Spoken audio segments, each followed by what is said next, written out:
Ours was the first revolution in the history of mankind that truly reversed the course of government.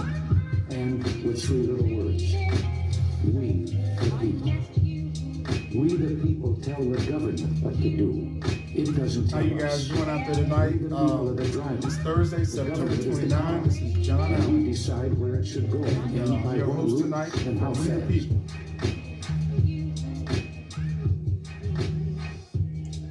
And we're going to start up soon.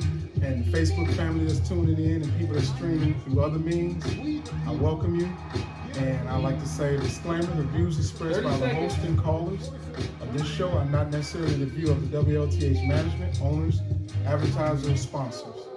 And we're also live on AM 1370, WLTH, Gary, Indiana, Northwest Indiana Region Radio. The call-in number tonight is 219-885-1371. Call in 219-885-1371. 5, 4, 3, 2.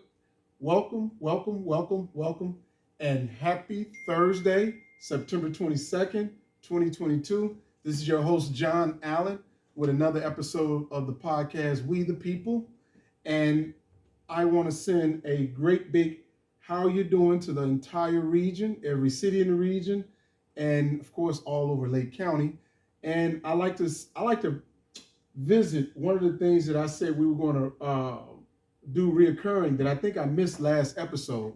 So I'm going to do a short brief on our economic situation, but I'm also going to talk a little bit about our guest tonight. Tonight we got a good guest for you. We have Susan Peters. She's an award-winning national best-selling author, excuse me. Got a little tongue-tied there. She wrote several books, and we're going to have her come on tonight and talk about her books.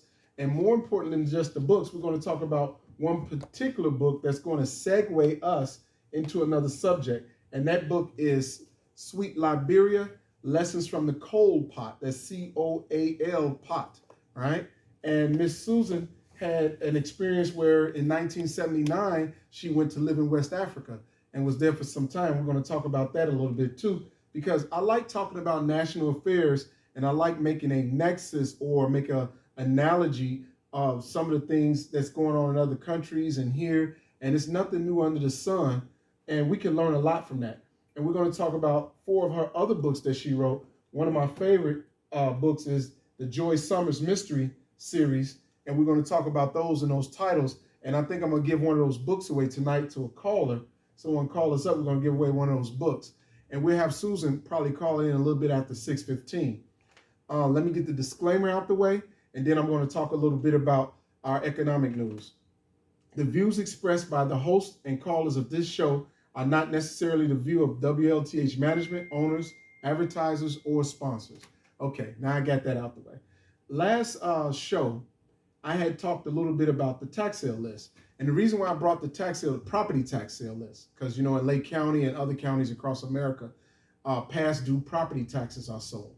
And I felt, or I believe, here in the region, we can measure our economic progress and we can kind of identify what areas of the region is lagging behind by doing a study, which there has been a study done of our property tax sales. And I'll probably share that one episode with you guys too. But we could do a study where we're monitoring how many parcels are on the tax sale.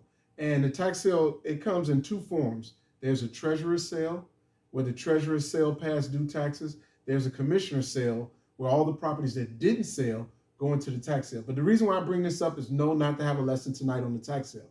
I bring it up as an economic indicator to take the pulse of how we're doing over time, because if our economy is getting better, it should be less people late with their property taxes. That goes to reason. And if our economy and our development is on track, the number of properties on the tax sale in any given town or municipality should reduce over time. That makes sense. And so that's my argument for using that as an economic indicator for the health of our region. Right now, this current list is over 12,000 properties. And let's say if a reasonable person was to argue that 50% were improvements, meaning that there were actual structures on those properties. And let's say about 20% of that 50. So half of 50 is 6,000. We take 20% off of that, we're like at about 3,000 properties, right? So, or a little over, but we're at 3,000 properties. So that means it's 3,000 parcels, right? Where they're livable. The reason why I took the 20% off, because some of them may not even be usable. And this is just me trying to do this for analogy to give you an idea of what's going on here. So that means it's 3,000 parcels where people are subject to possibly lose their residences. And let's say only out the 3,000, let's say only 25% are not redeemed, right? That's 750 people going to lose their properties, whether it's commercial, residential, or whatever. And this is me being kind, because it's maybe about 9 to 12 attorneys currently doing the tax sale procedure in the region. It may be a little more, but historically it used to be about a dozen of them. And you have some attorneys, they are actually doing process on 200-300 certificates by themselves, 100 by themselves. So with me giving that number 750, that was me being conservative. With that being said, I say it's very relevant because it's some easy data that we can get our hands on. It's very public data. And those of us that are good citizens and stewards of our community, we might want to keep up with that number because it gives you a direct pulse of what's going on. You can even separate the list by zip code. So you can see what zip code has the most parcels that have past due property taxes. And again, this is important because we use those property taxes to do a lot of things. With that being said, I know you all guys are feeling the inflation that's going on, and we know the Feds raised the interest rate. Some financial analysis or professionals, they argue that this will help slow the economy and it'll slow the borrowing of money, which for me, it'll slow house sales and it may slow property development and new construction. So, you flip a coin, whether you take that good or bad. Right now, the majority believe that we're headed for not too good economic times in the immediate future. And for that reason, we need to learn as much as we can about how to leverage ourselves and do a little bit better and protect ourselves economically and get some progress going. So with that being said, in one of the future shows, I'm going to talk to you guys about some business models that I actually did. This is not theory, and give you some examples about some business models I did that helped me make a buck or two in a bad or hostile economic environment. And one of the easiest that I leveraged was, believe it or not, being boots on the ground and a people person. And I got around the idea of the challenge of getting loans by learning how to approach people for private money and packaging a project or a product or service for them to fund and give them a return on it and do it and execute it myself. Because a lot of times we believe that we can't get deals done for that reason. But with that being said, I'm sorry, I'm having some technical difficulty with the stream here. With that being said, we're going to talk about that next show, and we look forward to our call from Susan Peters, award-winning author of the Chef's Choice book. She's also author of Broken Dolls.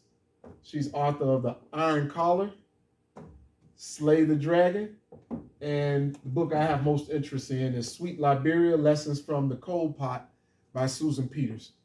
All right. With that being said, I'm going to take a brief break, and we're going to come back soon. Thanks a lot. This is John Allen with We the People. Only me. 3 minutes will be good.